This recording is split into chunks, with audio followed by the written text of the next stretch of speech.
Blender beginner സീരീസിന്റെ 9ാമത്തെ video ആണിത്. ഇന്ന് നമ്മൾ ഈ വീഡിയോയിൽ കവർ ചെയ്യാൻ പോകുന്ന ടോപ്പിക് എന്ന് പറയുന്നത് സ്നാപ്പിംഗ് ആണ്.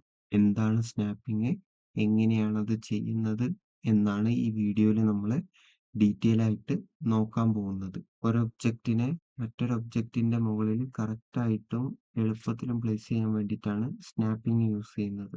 സ്നാപ്പിംഗ് അറിയുന്നതിന് മുന്നേ രണ്ട് കാര്യങ്ങൾ അറിഞ്ഞിരിക്കണം. ഒന്ന് സ്നാപ്പ് ബേസ്, രണ്ട് സ്നാപ്പ് ടാർഗറ്റ്. ഏതൊരു ഒബ്ജക്റ്റിനെയാണോ നിങ്ങൾക്ക് സ്നാപ്പ് ചെയ്യേണ്ടത് ആ ഒബ്ജക്റ്റിനെയാണ് സ്നാപ്പ് ബേസ് എന്ന് പറയുന്നത്. ഏത് ഒബ്ജക്റ്റിലേക്കാണോ നിങ്ങൾക്ക് സ്നാപ്പ് ചെയ്യേണ്ടത് ആ ഒബ്ജക്റ്റിനാണ് സ്നാപ്പ് ടാർഗറ്റ് എന്ന് പറയുന്നത്. മനസ്സിലായി എന്ന് വിചാരിക്കുന്നു. അപ്പോൾ ആദ്യം സ്നാപ്പ് ബേസ് ഒന്ന് നോക്കാം. സ്നാപ്പ് ബേസിൽ ആദ്യം നമ്മൾ നോക്കാൻ പോകുന്നത് ക്ലോസസ്റ്റ്.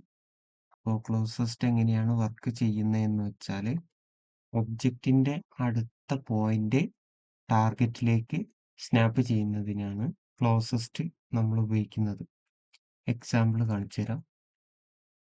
ഇപ്പോൾ ഇവിടെ ഒരു ക്യൂബ് എടുത്തിട്ടുണ്ട്. അതിനെ നമ്മളൊന്ന് ഷിഫ്റ്റ് ഡി പ്രസ് ചെയ്തിട്ട് ഡ്യൂപ്ലിക്കേറ്റ് ചെയ്യുക. ഡ്യൂപ്ലിക്കേറ്റ് ചെയ്തതിന് ശേഷം എഡിറ്റ് മോഡ് പോവുക. എഡിറ്റ് മോഡ് പോയിട്ട് സ്നാപ്പ് ഓപ്ഷൻ്റെ അത് ഓണാക്കുക. അതിൽ വെർട്ടിസിസിലേക്ക് പോകണം. എന്നിട്ട് അതിൽ വെർട്ടിസിസ് ഒരു പോയിന്റ് സെലക്ട് ചെയ്തിട്ട് കണ്ടില്ലേ, ഓരോ കോർണറിലേക്ക് ഇതാകുമ്പോൾ ഓട്ടോമാറ്റിക്കായിട്ട് അതിലേക്ക് സ്നാപ്പ് ആവുന്നത്. എഡിറ്റ് മോഡിനെ കുറിച്ച് നമ്മൾ വരുന്ന വീഡിയോസിൽ ഡീറ്റെയിൽ ആയിട്ട് പറയുന്നതായിരിക്കും. ഇപ്പം നിങ്ങൾക്ക് അറിയില്ലെങ്കിൽ ജസ്റ്റ് ടാബ് കീ പ്രസ് ചെയ്താൽ മതി. ഇനി ഈ ക്ലോസസ്റ്റ് നമ്മൾ സെലക്ട് ചെയ്ത് യൂസ് ചെയ്യുമ്പോൾ പൊതുവെ കണ്ടുവരുന്ന ഒരു പ്രശ്നമാണ്, കാണിച്ചു തരാം. അപ്പോൾ എ ബി എന്ന് പറയുന്ന രണ്ട് മെഷ്, ഈ രണ്ട് മെഷിൽ ഞാനൊരു എഡ്ജ് സെലക്ട് ചെയ്തിട്ടുണ്ട്. ആ എഡ്ജ് ഈ ക്യൂബിന്റെ എഡ്ജ് മറ്റേ ക്യൂബിലേക്ക് സ്നാപ്പ് ചെയ്യുമ്പോൾ സ്നാപ്പ് ആവുന്നുണ്ട്. 4 കോർണറിലേക്കും സ്നാപ്പ് ആവും. പക്ഷെ ഇവിടെ ഉണ്ടാവുന്ന പ്രശ്നം എന്താന്ന് വെച്ചാല്,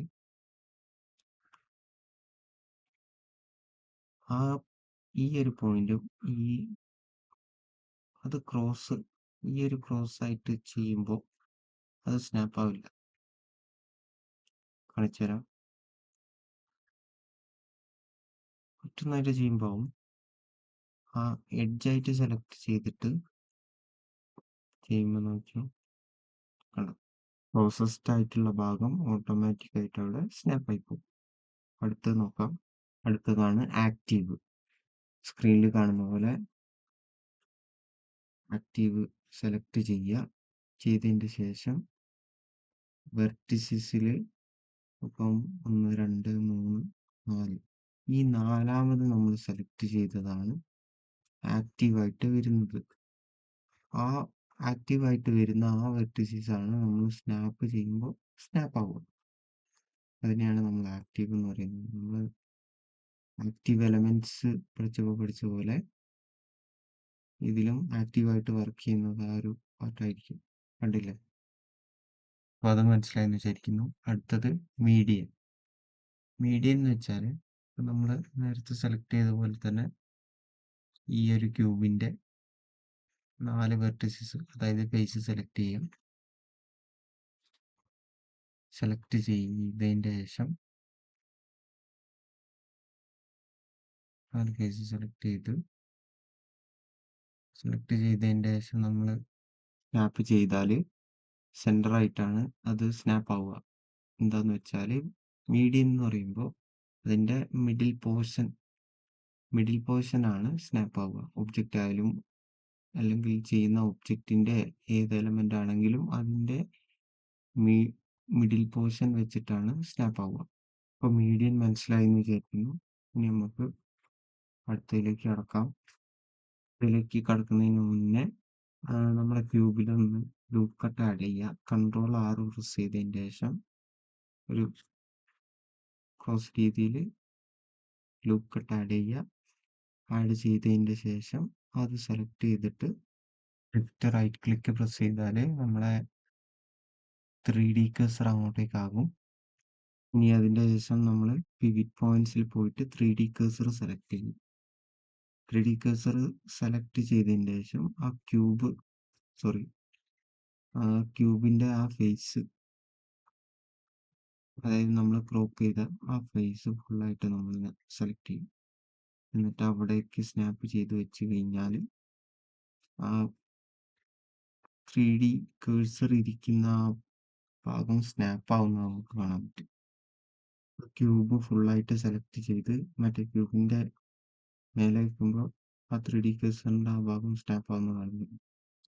ഇങ്ങനെയാണ് സെൻറ്റർ വർക്ക് ആവുന്നത്. ഇനി നമ്മൾ നോക്കാൻ പോകുന്നത് സ്നാപ്പ് ടാർഗറ്റ്. സ്നാപ്പ് ടാർഗറ്റിൽ നമ്മൾ ഫസ്റ്റ് പറയാൻ പോകുന്നത് ഇൻക്രിമെൻറ്റ്. ഇൻക്രിമെൻറ്റ് ഒന്നുമില്ല, സിമ്പിളാണ്. ഇൻക്രിമെൻറ്റ് സെലക്ട് ചെയ്തതിന് ശേഷം നമ്മൾ ക്യൂബിനെ മൂവ് ചെയ്ത് കഴിഞ്ഞാൽ അത് ഓരോ സെക്ഷൻ ബൈ സെക്ഷൻ ആയിട്ട് മൂവ് ആവും. ഇൻക്രിമെൻറ്റ് ഓഫ് ചെയ്യുമ്പോൾ ഫ്രീ ആയിട്ട് മൂവ് ആവും. ഇൻക്രിമെൻറ്റ് ഓൺ ആക്കുമ്പോൾ ഓരോ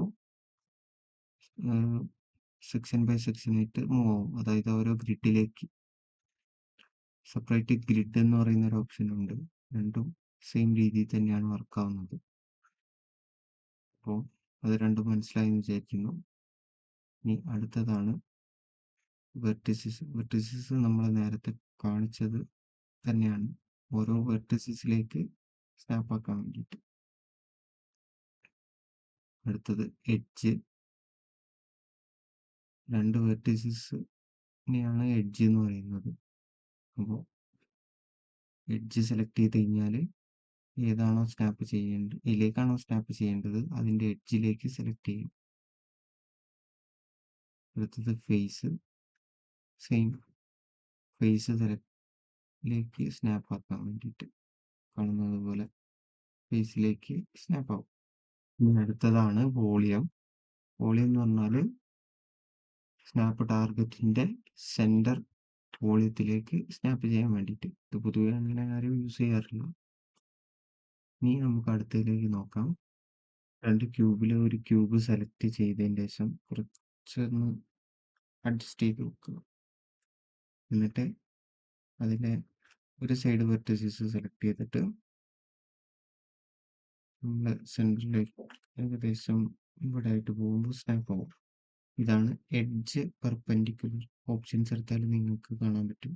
ഇങ്ങനെയാണ് എഡ്ജ് പെർപെൻഡിക്കുലർ സെലക്ട് ചെയ്യുന്നത്, സ്നാപ്പ് ചെയ്യുന്നത്. ഇനി നമ്മളൊരു UV സ്ഫിയർ ആഡ് ചെയ്ത് ഷെയ്ഡ് സ്മൂത്ത് വെക്കുക. അതിൻ്റെ ശേഷം ഒരു ടോറസ് ആഡ് ചെയ്യുക. ടോറസ് ആഡ് ചെയ്തതിൻ്റെ ശേഷം സ്കെയിൽ ചെയ്ത് മേലോട്ട് വെക്കുക. ഇനി നമ്മൾ ചെയ്യാൻ പോകുന്നത് അതിൽ ഓപ്ഷൻസിൽ നമ്മൾ ഫേസ് പ്രൊജക്ഷൻ കൊടുത്താൽ ഈ ടോറസിനെ നമുക്ക് ഈ UV സ്ഫിയറിൻ്റെ മുകളിൽ കറക്റ്റായിട്ട് പ്ലേസ് ചെയ്ത് വെക്കാം. നേരത്തെ നമ്മൾ ചെയ്തതുപോലെ അല്ലാതെ കറക്റ്റായിട്ട് നമുക്ക് പ്ലേസ് ചെയ്ത് വെക്കാൻ വേണ്ടിയിട്ട് ഈ മെത്തേഡ് യൂസ് ചെയ്യാം. ഇതാണ് പൊതുവെ എല്ലാവരും യൂസ് ചെയ്യുന്ന മെത്തേഡ്. ആ ഒരു ഷേപ്പ്, ഒരു കോർണർ ആണെങ്കിൽ കറക്റ്റായിട്ട് അവിടെ പ്ലേസ് ആയി നിന്നോളും. നമ്മുടെ ബ്ലെൻഡർ ബിഗിനർ സീരീസിൻ്റെ ഫസ്റ്റ് ചാപ്റ്റർ ഏകദേശം തീരാനായിട്ടുണ്ട്. 2 വീഡിയോയും കൂടെ ഉള്ളൂ. അപ്പോൾ മുന്നത്തെ വീഡിയോ കാണാതെ ഈ വീഡിയോ ആരെങ്കിലും കാണുന്നുണ്ടെങ്കിൽ അതുകൂടെ കണ്ടാൽ നിങ്ങൾക്ക് ഡീറ്റെയിൽ ആയിട്ട് മനസ്സിലാവും. പ്ലേലിസ്റ്റിൽ ആഡ് ചെയ്ത് വെച്ചിട്ടുണ്ട്. അപ്പോൾ താങ്ക് യു.